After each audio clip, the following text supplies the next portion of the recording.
What's going on, guys? Way from Revolution, Eleanor here from Revolution as well. Here at this really cool launch at Vacheron Constantin for the watch that I've been asking for every single year from Christian Selmoni, the 222. The icon was born in 1977, one of the greatest formed art watches of all time. But Christian, please take it away, sir. Sorry, okay. So, well, you know, we spoke about heritage pieces, Vacheron Constantin, history of sports watches, but I think you came to see the brand new Historic 222. So, here it is. Yep. Wait. Okay, thank you. Eleanor, ladies first. That's sick. So Christian, a quick question for you, because we were looking through the statistics related to the watch, and one of the things I noticed is that you're using the caliber 2455, right, yeah. which I think first appeared in the Patrimony Traditionnel, right? Which is a slightly thicker automatic movement than the movement that first appeared in the 222, which is the caliber 1121, which was derived from the Jaeger 920, which was also the movement that was being used in the 5402, which was also being used in the 3701A as well. And I was thinking that if you were going to make like a truly faithful homage to this watch, you would use that, but you've decided to go with the 2455 instead. Yes. Which is slightly thicker. I believe the 1121 is like 2.45, I think it was just like 3.6, right? Well, actually, in fact, the 1121, so which is basically the ultra thin with the calendar one, so it was a 3.05. Okay. And the 2455 is a 360. Okay. So it doesn't make such a big difference. Right. But the key reasons behind the decision to use the 2455 is that we wanted to use let's say modern, very reliable caliber, with a higher frequency than the 1121. Which is 4 hertz as opposed to the 2.75 hertz. Absolutely. And so I think the purpose of the historic collection is not to redo the same watches as in 1977. Right. So it's about redesigning while being I would say respectful to the aesthetics and the soul, if I may say, of the original timepiece, but to really create a contemporary modern timepiece. Right. But I think it's really very faithful to the original one. It's incredible. But you will see a way that we have made some changes. I would say like what we call the reissue. I would say the interior of the case, so it's polished. The reissue. So yes. there are many little details, which are really in terms of finishing of the case and the bracelet. It's something which is, in my humble opinion, much improved in comparison with 1977. Right. And of course, we have a sapphire caseback. Right. And a dedicated rotor with a 222 inscription. It's fantastic. So I think the distinction between this watch in terms of thickness, this is 7.9 if I'm not mistaken, right? And the original watch was 7 mm, but that was with a solid caseback, so that obviously accounts for some of that. And you know, I love it also because now you have 2 watches in the Vacheron family that are both so iconic. So you actually have the Overseas, which is the new icon, right? So the inspiration for the 222, of course, it was the period of the 1970s. It was the era of sport chic. It was the era of like the Playboys, I guess, like guys like Christian Selmoni. Or Waco. I don't know. Well, I guess now that I'm divorced, maybe. So the whole idea was that it was the idea of being able to wear like a beautiful watch that was also water resistant, that gave you like sort of zero like limitations in terms of how you could live your life, right? And then of course there were 2 watches that were born before that. 1972, you had the 5402, which was the Royal Oak. In 1976, you had the 3701A, which was the Patek Philippe Nautilus. But in 77, as opposed to Gerald Genta, you had a watch designed by the young and upstart name was by Jörg Heisig at the time. Absolutely. Right? Who, yes. Big up to Jörg Heisig. We still know him. He's a great guy. And also Jörg Heisig Jr., who's over at Debethune, who's our buddy, right? But this watch, and I think it was continued to be manufactured until 1985. Absolutely right. Eleanor, yes. I think it was in 3 sizes, if I'm not mistaken. Is that correct? Exactly. It was in 32, it was in 34, and then it was in 37. Fantastic. There was less than 100 pieces that were ever produced. In fact, so I would say, so as you were mentioning, we had 3 sizes. Right. So the ladies one was 24, the mid-size was 34, and the jumbo, cold jumbo, was 37. Right. So we talking about the jumbo, we did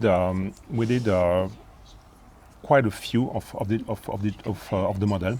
Yes. So we are talking about around around 700 watches Right. on the jumbo model, Extraordinary. which is very low compared with other watches of this time. Right. But I love the fact that this watch was, I guess, the inspiration for the modern days overseas, right? Yes. So you're the So, yeah. 222, launched in 1977, made until Yeah. 1985. Yeah, it's Little very interesting. Yeah. Paused. 1996, boom, Dino Modolo design overseas, which when that was brought back in 2016 is the overseas ultra thin, which is now a huge hit for you guys. Yeah. Is a watch that's selling over retail and secondary market. I mean, Christian, you must be quite happy with that. Yeah. I think it's nice that you are mentioning the link between the 222 and the first generation of overseas. Right. In a sense that it is true that Dino Modolo has been influenced by the 222, in the sense that we have this what we call the flat table. The top of the case is really flat, and the bezel is really set on the watch face. Right. And this is a similarity that we have with the overseas. And so, but I think it's interesting because actually we never considered the overseas as being a kind of re-edition of the 222, but rather it has been a source for inspiration for the first model. Incredible. I mean, the watch is absolutely stunning. So tell us why you decided to execute it first, because Blease, who's over here, was like, dude, when's the steel one coming? All right, but we want to know why you guys decided to do it first in 3N. So I think why we when we thought about the 222 and we think about the year 1977, you know, these watches from Vacheron Constantin, they were mostly elegant dress watches. And so we thought that to really come back to the 222, it would be a good idea to come back with the yellow 3N gold, which is so which is so much rooted in the 70s. Absolutely stunning. Man, I'm actually going to pass you this watch. You could hold it and hold it up to the camera. Yeah.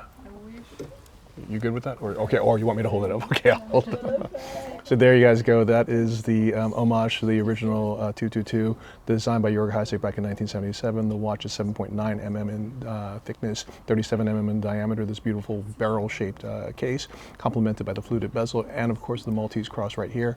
The very, very famous hexagonal links in the bezel, in the bracelet, which make it this beautiful integrated shape. And I have to say, the finishing is amazing on this. The finishing is absolutely it's like a phenomenal. Finish The finish is that makes the gold not too yellow, but way like subtle and very ambivalent, very cool. So guys, let's talk about limited edition, non-limited edition. So this is not limited edition, No, it's not limited production. Correct? yes, very much. But it's still going to be really hard to get, right? Well, we will see. But this is the purpose of the historic collection. For example, like the American 21, for example. So what we always want to do is really to pay tribute to these iconic designs of the past, and we do not want to overproduce them. We want them to remain exclusive. But the good news is that it won't be a limited edition. That's fantastic. Rumors are that it will not be so easy to get, as we were saying. I can only imagine right now when the video hits, which is tomorrow morning in Switzerland, our time, people are just going to lose their minds. It's going to be, you're going to break the internet, as I believe as the young people say. But again, congratulations on this watch. It's absolutely brilliant. And I love the fact that you have now the contemporary overseas ultra thin, and also the overseas ultra thin perpetual calendar, which I think is one of the dopest watches ever made. And then on top of that, you've got this now, which is like another unicorn, which is again the tribute to the 222. And interesting, again, as you mentioned before, using the caliber 2455, which is 4 hertz and beating, and a much more modern movement. So. And one thing away as well is that we have a crown with 3 positions, which was really? not the case with the 1121. Yeah, so we had this kind of antique way to change the date. Yes. So I don't know if you guys ever played with a watch with an 1121 in it, but basically to change the date, you got to take the hand and go back and forth like this over this sector. So now, quick set. Right? Absolutely. Boom. Yep. Thank you, sir. On Thank you. an aesthetic point of view, on the original campaign, you had the man wearing the set, the diamond set version, and the woman wearing the unset. Absolutely. Yep. Are you going to come with a new version? So far we are launching this jumbo in yellow gold. So I would say that what we are doing in the historic is really select one particular model from the past and to redesign it. Incredible. But I agree with you, Eleonore. It's amazing to see these pictures. And once again, wearing in the 70s, I would totally wear that. A diamond piece. And actually, as we know, the 70s was a decade of rebellion and breaking the codes. That was super nice. But thank you so much for this question. But actually, that's more popular than ever now. Men wearing gem set watches, so it could be special in yellow gold. Staging return. Yeah. Actually, before we go, Christian, could we just ask you about the remaining watches that are on this tray? So obviously, we've got the 222 here. So let's start with. Okay, so this is the mid-size, version of the 222 from 1977. That's also amazing. It's a super nice timepiece, fantastic. 34 millimeter. Right.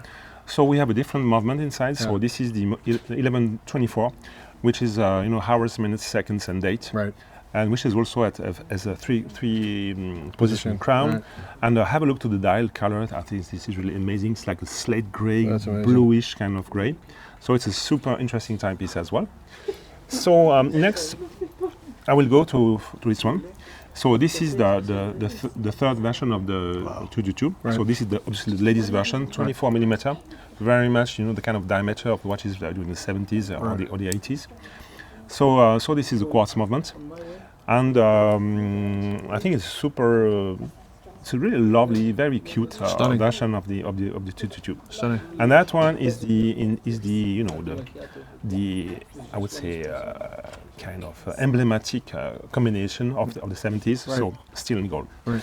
Then we have something really surprising that very few people know. That's fantastic. So this is the 333. That's amazing. So it was an attempt from Vacheron Constantin to carry on after the 222.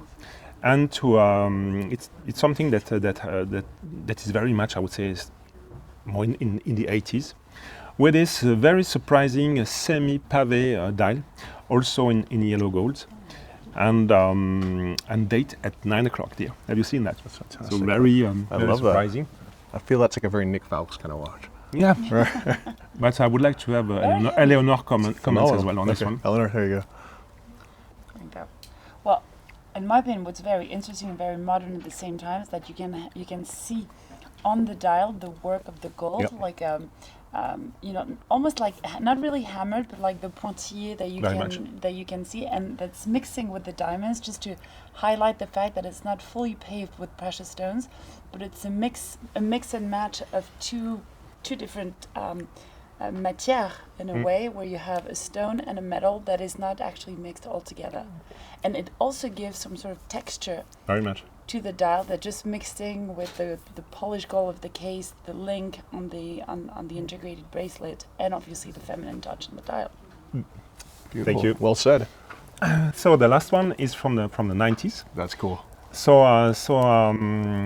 this is the Phidias collection. Yeah. So we had quite a few models in the Phidias collection, time only, but also chronograph, Right. and this world time as well. And so the Phidias was launched in 1989. Right. And we see very much this kind of 80s style in the Phidias. And this is a collection which we kept until 1996. And we launched right after, in 96 as well, the first generation of overseas. Nice. So again, we have the kind of signature 80s, 90s bracelet, which is mixed between steel and gold. And it's quite an interesting timepiece. I would say more on the elegant side than the sport side. Dude, I totally rock that. That's fantastic.